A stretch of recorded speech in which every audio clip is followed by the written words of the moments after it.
Exploring the Analects Episode 2, Passage 15.39, Teachers Aren't Gatekeepers. Hey folks, this is Elliott Bernstein. Thanks for joining me for the second episode of Exploring the Analects.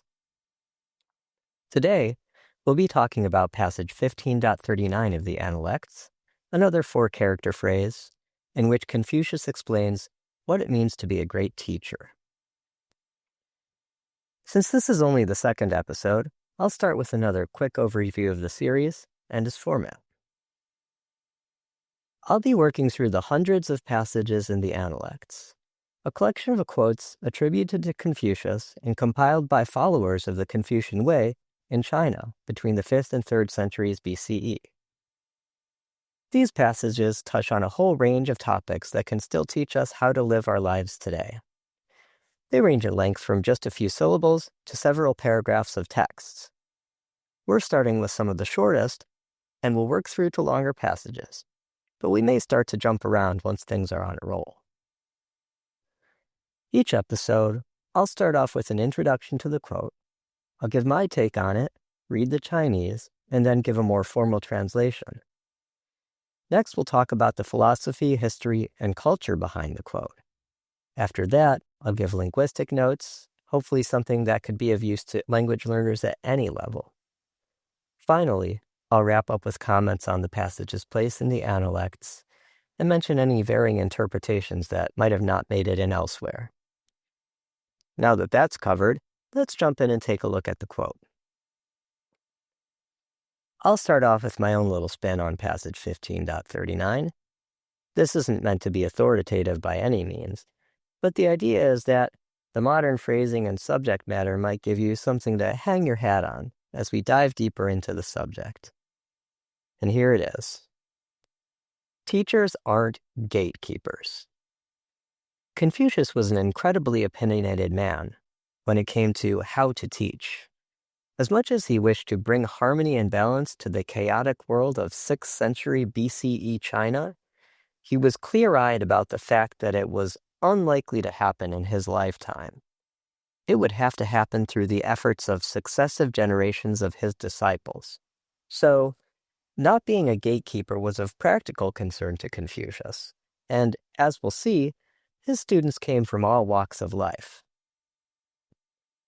Next up, I'll read the quote in a modern manner in pronunciation, then we'll follow up with a more faithful translation into English by Professor Pei-Min Ni in his book, Understanding the Analects of Confucius.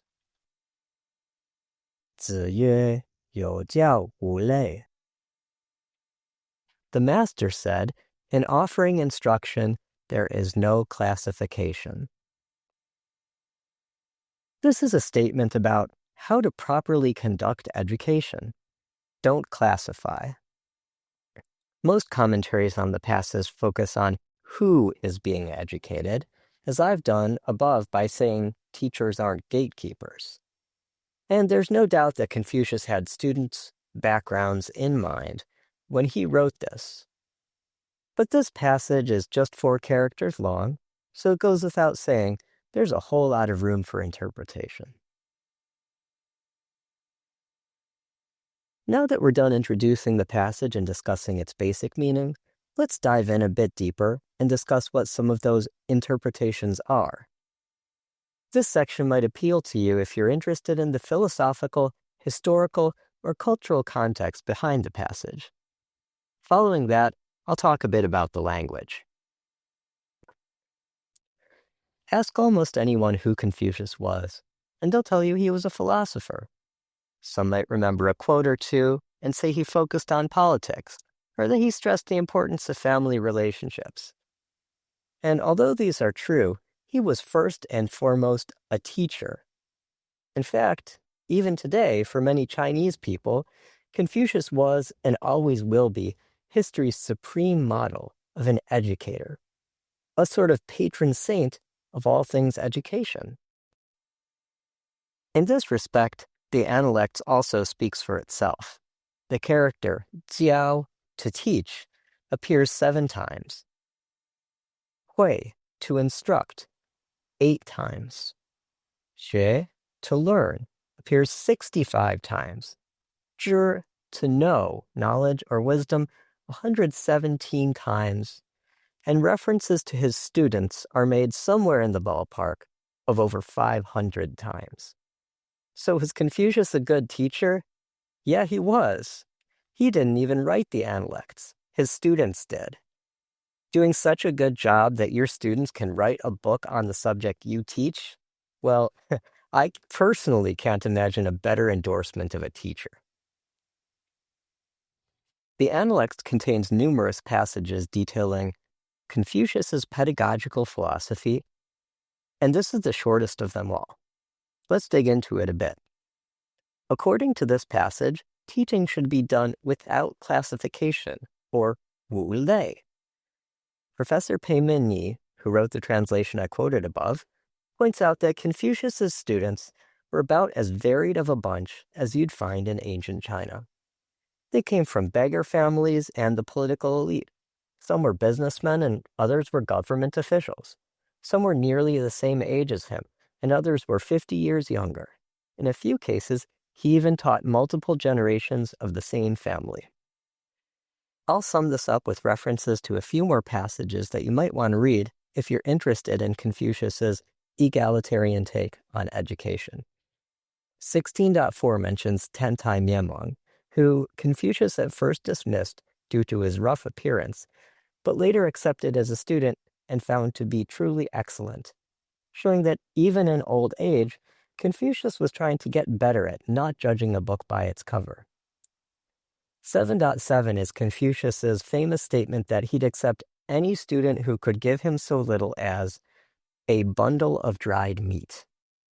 In a time when education was the privilege of the elite, this was a radical departure, showing that he really did offer instruction without classification.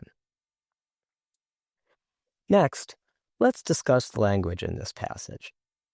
If you're studying Chinese, one of the first characters you'll encounter is yo, to have, but you might still not have come across wu, to be absent of something.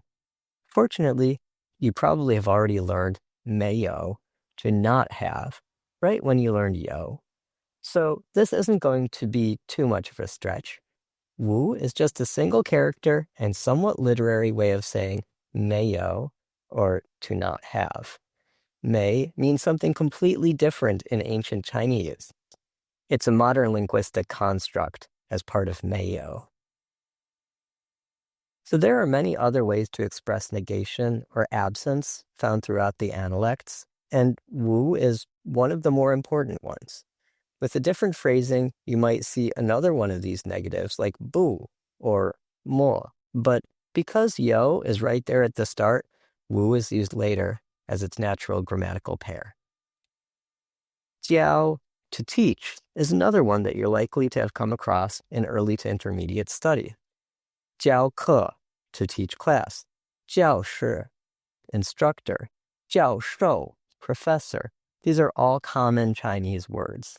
An interesting note about jiao is that it can be either first or fourth tone. Now, I'm not a master of tones by any means, and I'm sure any native speaker can hear that, but I'll do my best to explain it.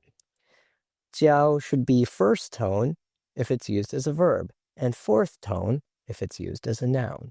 When spoken alone, since it will usually be a verb, you'll just hear it in the first tone, jiao.